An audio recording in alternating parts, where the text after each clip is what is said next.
The moon has entered the sign of Virgo Saturday, February 24th. Let's talk about it. I'm recording this when the moon is at 9 degrees Virgo and the full moon was at 5 degrees Virgo. So, I mean, it will still apply because, like, the full moon literally just happened, like, hours ago. But, yeah. Okay, so we have the moon and Lilith conjuncting. So, it's the ability to connect to your power, taking your power back when it comes to your routine and your everyday schedule. Just pretty much spending your day the way that you want to spend it, the way that you've planned to spend it, the way that whatever you put on the schedule, you're able to actually like get to it today. And also being able to take back power and control of your health as well. And yeah, the moon also trines Uranus. So with the moon trining Uranus, it's the gift of being able to think outside the box when it comes to your stability and when it comes to your security and when it comes to whatever it is that you're holding down and maintaining. And obviously it also trines Jupiter, and that's the gift of being able to expand on your foundation and your security, being able to expand on whatever it is that gives you that sense of support or safety, whatever it is that you're maintaining and holding down will be expanding because it's a gift. So there's nothing you actually have to do. It's just gonna happen. Like, you're gonna do it, but it's like it's just gonna happen. Anyway, the moon opposes Saturn and Pisces. So this is connecting to your a sense of like urgency and a sense of like responsibility and obligation to manifest your dreams and make them and materialize them, make them a reality. But it's an opposition, so your approach to materializing your dreams may be to like be in the drawing board and like daydreaming about it and still trying to put the pieces together like in your head.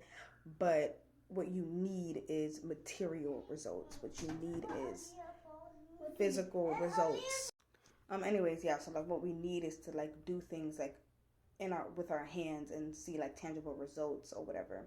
The moon also quincunx Mars in Aquarius, so we don't realize that we have the energy to socialize and associate ourselves, and that it will probably help with our everyday routine, and it will probably help with our sense of fulfillment when it comes to like our everyday life.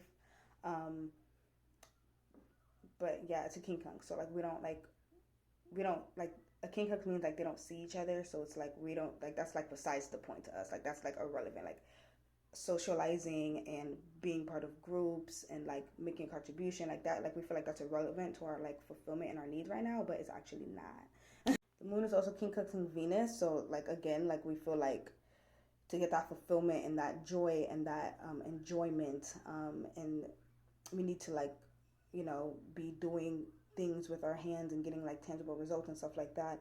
But we don't realize it, but we would actually really enjoy socializing and just hanging out with people and making a contribution and coming up with solutions and being part of groups. Like we don't realize that like we would be really, like we would enjoy that. The moon opposes Mercury, so pretty much like we're trying to like do things in the physical world with our hands to get like tangible results that we could actually like see and sense with our senses and shit.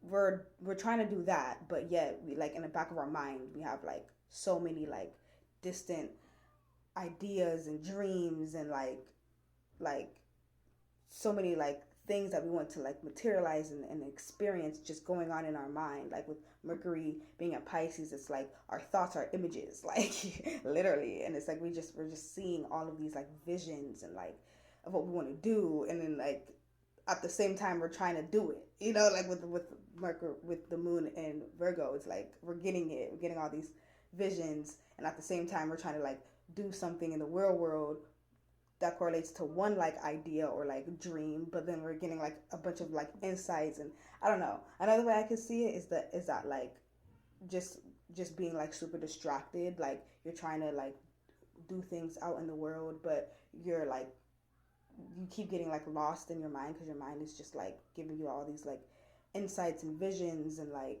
dreams and like goals, and like you're getting like excited about it and juiced up about it. I mean, it really just depends on the type of person you are, if you're either going to like cater more to like what's going on in with Mercury in your mind, or if you're going to be able, if you're going to cater more to like what's going on in the world.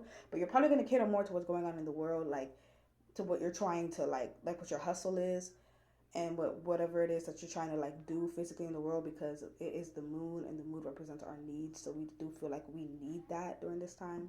So we are going to be trying to just like ignore like our mind. But anyway, and the moon also opposes the sun, so like what we're paying attention to, what we're focused on, um, is blocking us from being able to take care of our needs and our sense of fulfillment, or our sense of fulfillment, or whatever it is that's like whatever it is that we need to like feel like fulfilled, and like our needs are taken care of and stuff like that. It's blocking us from being able to like really focus on our dreams, and focus on our vision and our overall end goal. Don't get too lost in the details. Okay, that's my advice. Because sometimes when you get lost in the details, you get like a headache. Like it just get you get frustrated. At least I do. And then on Sunday, February 25th, the moon is going to trine Pluto, which is noise. So that's going to be the gift of transformation, when it comes to your associations, your groups, your networkings.